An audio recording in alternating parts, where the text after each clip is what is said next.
नमस्कार दोस्तों, आप सभी का हार्दिक स्वागत है। आज की कहानी है आलसी ब्राह्मण। एक गांव में एक ब्राह्मण अपनी पत्नी और बच्चों के साथ रहता था। उसकी ज़िंदगी बेहद खुशहाल थी। उसके पास भगवान का दिया सब कुछ था। सुंदर सुशील पत्नी, होशियार बच्चे, खेत ज़मीन पैसे थे। ज़मीन भी बेहद उपजाऊ थी जिसमें वो चाहे फसल उगा सकते थे। लेकिन एक समस्या थी कि वो बहुत ज़्यादा आलसी था, कभी काम नहीं करता था। उसकी पत्नी उसे समझा समझा कर थक गई थी कि अपना काम खुद करो, खेत पर जाकर देखो, लेकिन वो कभी काम नहीं करता था। वो कहता, मैं कभी काम नहीं करूँगा। उसकी पत्नी उसके आलस्य से बेहद परेशान रहती थी, लेकिन वो चाहकर भी कुछ नहीं कर पाती थी। एक दिन एक साधु ब्राह्मण के घर आया और ब्राह्मण ने उसका खूब आदर सत्कार किया। खुश होकर सम्मानपूर्वक उसकी सेवा की। साधु ब्राह्मण की सेवा से बेहद प्रसन्न हुआ और खुश होकर साधु से कहा कि मैं तुम्हारे सम्मान व आदर से बेहद खुश हूँ। तुम कोई वरदान मांगो। ब्राह्मण को तो मुँह मांगी मुराद मिल गई। उसने कहा, बाबा, कोई ऐसा वरदान दो कि मुझे खुद कभी कोई काम न करना पड़े। आप मुझे कोई ऐसा आदमी दे दो जो मेरे सारे काम कर दिया करे। बाबा ने कहा, ठीक है, ऐसा ही होगा, लेकिन ध्यान रहे तुम्हारे पास इतना काम होना चाहिए कि तुम उसे हमेशा व्यस्त रख सको। यह कहकर साधु चले गए और एक बड़ा सा राक्षसनुमा जिन प्रकट हुआ।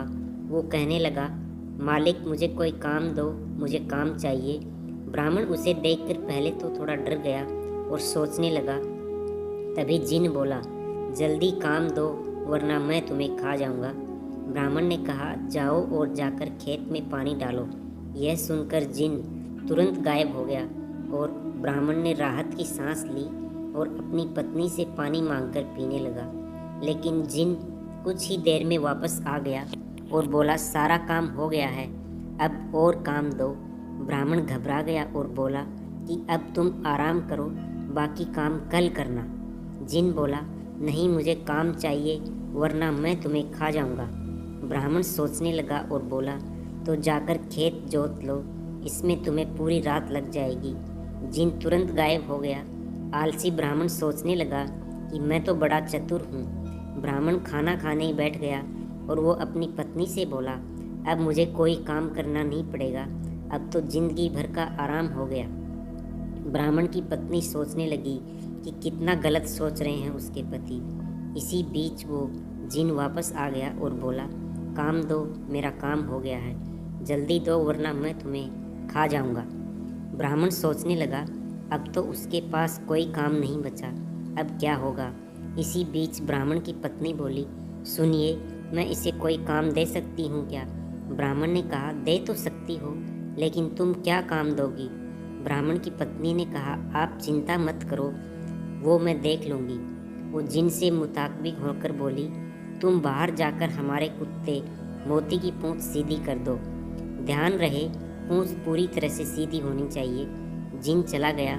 जाते ही ब्राह्मण की पत्नी ने कहा, आलस कितना खतरनाक हो सकता है।